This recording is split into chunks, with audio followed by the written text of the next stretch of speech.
Welcome back. Well, a new caravan of 2,000 illegal migrants headed to the U.S. southern border right now. The Biden-Harris administration is taking a victory lap over these new border numbers, which show a slowdown in illegal crossings since Biden took office. Of course, they've been record numbers in the last 4 years. No mention of the recorded gotaways or the 320,000 missing children. A White House spokesperson says recent border crossings are down more than 55% since Biden took office, to the lowest level in 4 years. Meanwhile, two suspected members of the dangerous gang, the Venezuelan Tren de Aragua gang, have been accused of murdering a man inside of a Connecticut hotel room. They then fled the scene in the victim's car with their 2 young children. Cops arrested the suspect when they tried to use a stolen credit card at an Amtrak station. Texas Senator Ted Cruz and Texas Congressman Chip Roy are now demanding the Biden-Harris administration provide a full accounting of Venezuelan migrants released into the country. Good luck with that. They're asking specifically who and where these migrants are. In a letter to Homeland Security Secretary Alejandro Mayorkas, the lawmakers charge, quote, the massive increase in crimes committed by Venezuelan illegal aliens is a direct result of this administration's purposeful policies. Joining me now is one of the men himself, Texas Congressman Chip Roy, a member of the House Judiciary, Rules and Budget Committees. Congressman, thanks very much for being here. We appreciate your time. Is there any way, realistically, for you to actually know how many Venezuelan gangs and dangerous Venezuelans are in this country right now? Maria, now that's the exact question. And the fact is, you kind of snickered and you said good luck with that. And, you know, most of the people I represent are tired of, quote, strongly worded letters. Well, you know what? So am I. That's the reason November 5th is so critically important. What Ted and I are really trying to do, Senator Cruz and I are really trying to do, is set the stage for what we need when we get control again of the Department of Homeland Security. When we do what we should do on November 5th, when we retake the executive branch, we have the House and the Senate. We've got to go through and have a total clearing out. The American people deserve to know what this administration has done to the American people. I've come to know, and you probably know, Alexis Nungaran. She is a beautiful 27-year-old woman outside of Houston. Her beautiful 12-year-old daughter was murdered by one of these Venezuelan gang members and another Venezuelan just outside of Houston. She put her daughter to bed, Jocelyn Nungaran, on Sunday night, and on Monday, her daughter was no longer with her because of these Venezuelan gangs.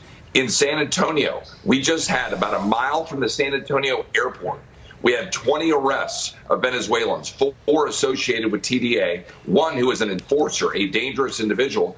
We had a prostitution ring running in El Paso.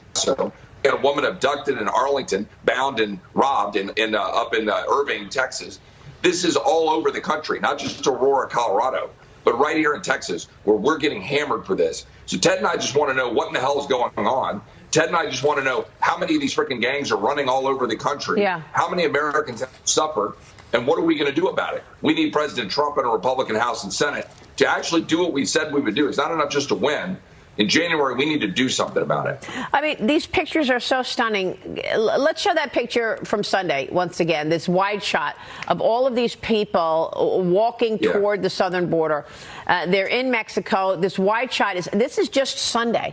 I mean, look at all of these people from Mexico to Pilchula, Mexico, and they're coming toward the U.S. border to enter the country. How is it possible that the Biden-Harris administration has kept pace with all of this and has vetted these people properly? There's no way, and we know that now from all of the murders that you just recounted, Congressman. And unfortunately, Kamala Harris takes no responsibility for it. She did an interview with Bret Baier. It was an excellent interview. Bret pressed her on the border. She took no responsibility for this wide open border and the murders that you just relayed. She'll be campaigning in Houston on Friday with Congressman Colin Allred. He's challenging Ted Cruz's Senate seat. So she's going to be with the opponent of Cruz on this weekend. Democrats say that Cruz's seat is their best pickup opportunity this election cycle. But recent polls show that Cruz has a tight lead there. Democrats are pumping money into this race. The Chuck Schumer super PAC spent millions on new ads in an attempt to boost Allred. But will Colin Allred and Kamala Harris take responsibility for the open border when they campaign this weekend?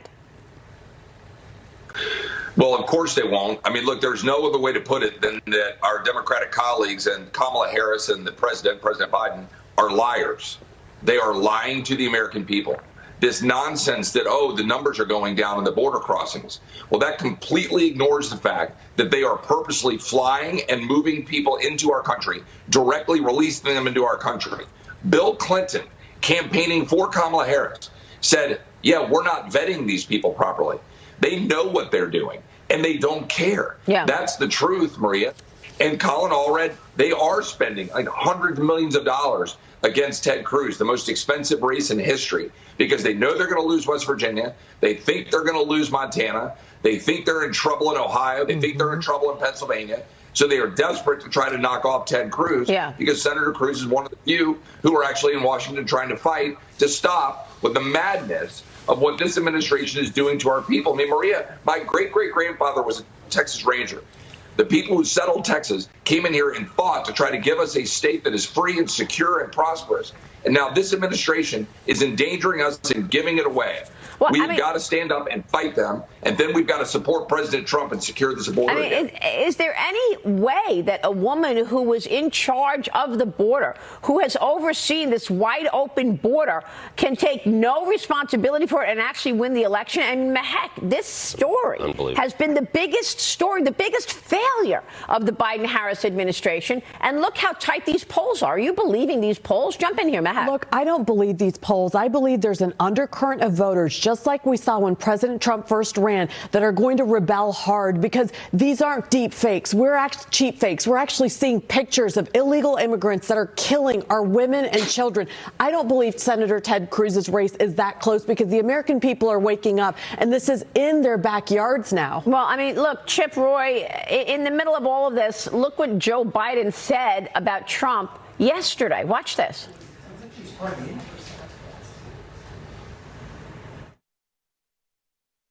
I mean, so I know this sounds bizarre. It sounds like if I said this 5 years ago, you'd lock me up. We got to lock him up. Politically lock him up. Lock him out. That's what we have to do. He said lock him up. Lock Trump up, Congressman. And then he corrected himself and says lock him out politically. Earlier this week, Vice President Kamala Harris was laughing at the idea of Trump going to prison. Watch this. Some people find it humorous what he says and think it's just silly, but understand how brutally serious it is. Well, the courts will take care of that. We'll take care of November. Yes. We'll take care of November. Congressman, she's sitting there saying we'll take care of November. The courts will take care of locking him up. She's with Liz Cheney.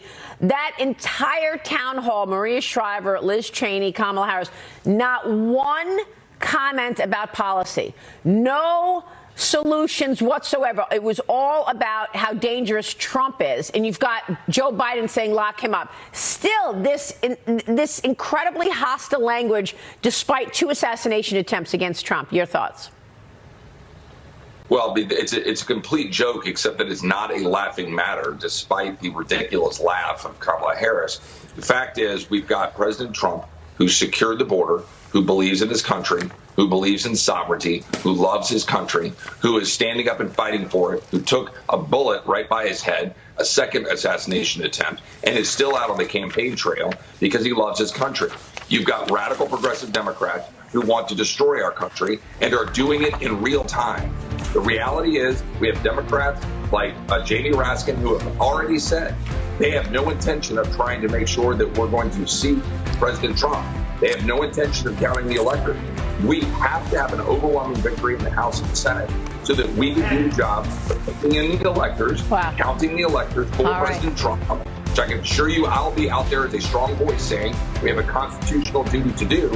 We shouldn't have the Vice President Kamala Harris have some sort of unilateral authority to reject the electors. We've got to see President Trump take the House and the Senate and fight for America. Well, it's a good point, because at the end of the day, isn't it the Vice President that has to certify?